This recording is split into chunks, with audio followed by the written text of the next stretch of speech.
یہ کہانی گوکو اور اس کے دوستوں کے لیے ایک نئی مہم کا آغاز کرتی ہے۔ ایک دن گوکو اور ویجیٹا اپنے مخصوص میدان جنگ میں شدید تربیت کر رہے تھے۔ وہ دونوں اپنی طاقت میں اضافہ کرنے کے لیے جدید ترین تکنیکوں کا استعمال کر رہے تھے۔ اچانک زمین میں ایک شدید جھٹکا محسوس ہوا۔ جیسے ہی وہ جھک کر نیچے دیکھتے ہیں، اچانک ایک روشنی کی کرن نے انہیں گھیر لیا۔ اسی لمحے ایک عجیب و غریب شخصیت ان کے سامنے آئی۔ یہ ٹرنکس تھا، جو کہ فیوچر سے آیا تھا۔ ٹرنکس نے فوراً گوکو کو پکارا اور کہا، اے گوکو، مجھے تمہاری مدد کی ضرورت ہے۔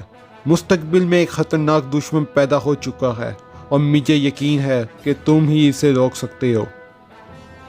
پھر ہم دیکھتے ہیں کہ ویجیٹا نے سنجیدگی سے پوچھا، کیا تم ہمیں اس کے بارے میں بتا سکتے ہو ٹرنکس؟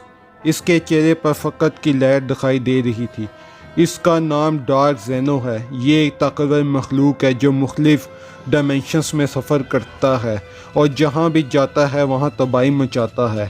اس کے پاس زبردست طاقت ہے اور اگر ہم نے اسے نہیں روکا تو یہ ہماری دنیا کو بھی تباہ و برباد کر دے گا۔ ٹرنکس نے افسردگی لہجے میں یہ سب ویجیٹا سے کہا ہوتا ہے۔ پتہ بھی گوکو کے ذہن میں مختلف سوچیں آنے لگتی ہیں۔ ہمیں فوراً کچھ کرنا ہوگا، اس نے عزم کے ساتھ جواب دیا۔ یہ وقت ہمیں یکجا ہونے کا ہے۔ ویجیٹا، کیا تم میرے ساتھ ہو؟ ویجیٹا نے اپنی آنکھوں میں چنگاری سی محسوس کی۔ ہمیشہ کی طرح کیکاروٹ، میں تمہارے ساتھ ہی ہوں، مگر ہمیں اس خوفناک دشمن کا سامنا کرنے کے لیے اپنی پوری طاقت درکار ہوگی۔ پر تبھی ہم دیکھتے ہیں ٹرنکس نے ایک خاص پورٹل کھول لیا ہوتا ہے اور اس کی طرف اشارہ کرتا ہے۔ ہمیں اپنے سفر کا آغاز کرنا ہوگا اور اس کے پیچھے جانا ہوگا تاکہ اسے روکا جا سکے۔ یہ ہمیں مختلف ڈائمینشنز میں لے جائے گا جہاں ہمیں ڈارک زینو کے دیگر ساتھیوں کا سامنا کرنا پڑے گا۔ گوکو اور ویجیٹا نے اپنی قوتوں کو جمع کیا اور ایک ساتھ اس ٹائم پورٹلز میں داخل ہو گئے۔ جیسے ہی وہ اندر گئے، انہیں ایک خوبصورت مگر سنسان دنیا نظر آئی۔ یہ ایک تاریکی پس منظر کی دنیا تھی جہاں پرانے جنگجوؤں کی روحیں گہری جلد کی طرح نظر آ رہی تھی۔ جیسے ہی وہ زمین پر اترے، اچانک دور سے ایک دھاڑ سنائی دی۔ یہ ایک خوفناک مخلوق تھی،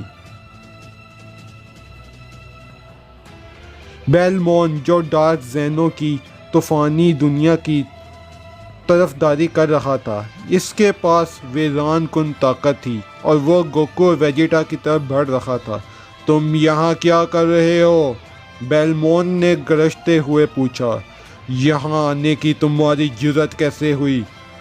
گوکو نے ہمت دکھائی۔ ہم ڈارک زینو کو روکنے کے لیے آئے ہیں اور تمہاری آئنس طاقت ہمیں خوفزدہ نہیں کر سکتی۔ بیلمون نے اپنی طاقت کو بڑھاتے ہوئے کہا، اگر تم مجھے روکنے کی کوشش کرو گے تو میں تمہیں اس کی قیمت چکانی ہوگی اور تمہیں یہیں ختم کر دوں گا۔ اچانک اس نے ایک زبردست دھماکے کے ساتھ حملہ کر دیا ہوتا ہے۔ گوکو اور ویجیٹا نے مل کر اس کا مقابلہ کیا، مگر بیلمون کی طاقت بہت زیادہ تھی۔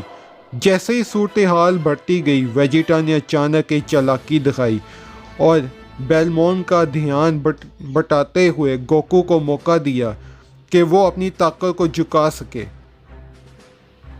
گوکو نے اپنی طاقت کو بڑھانا شروع کیا اور ایک نئی فارم میں تبدیل ہو گیا جس کا نام سپر سیاجن گولڈ تھا۔ جیسے ہی اس کی طاقت نے اپنی پوری قوت سے حملہ کیا، اس لمحے بیلمون کی طاقت کمزور ہونے لگی۔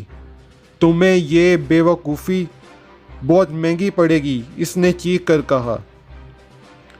گوکو نے نرمی سے اپنی طاقت کا مظاہرہ کیا اور بیلمون کو اس زبردست وار سے نیچے گرایا۔ ویجیٹا نے اس کے ساتھ مل کر آخر کار اس خوفناک دشمن کو شکست دی۔ ان کی فتح نے ایک نئی رہنمائی اختیار کی۔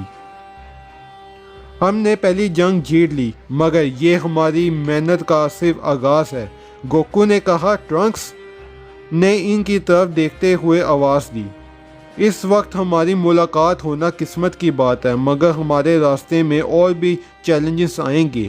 ہم کو ڈارک زینوں کا سامنا کرنا ہے۔ گوکو اور ویجیٹا نے ایک دوسرے کی طرف دیکھا اور اپنی طاقت کو مزید مضبوط کرنے کا عزم کیا۔ انہیں معلوم تھا کہ اب یہ جنگ ختم نہیں ہوگی بلکہ جاری رہے گی۔ کیا گوکو اور ویجیٹا اپنی طاقت کو مزید بڑھا کر ڈارک زینوں کو روک سکیں گے؟ آنے والی قسم میں مزید دلچسپ مناظر کا انتظار کریں، اور اگر آپ کو یہ سٹوری مزے کی لگی ہے تو نیچے کمنٹ میں اپنی قیمتی رائے کا اظہار کریں، اور نیچے کمنٹ میں #نیکسٹ پارٹ لازمی لکھیں، اور اس ویڈیو کو جتنا ہو سکے اتنا زیادہ لائک کریں، اس سے ہمیں موٹیویشن ملتی ہے، رائٹ؟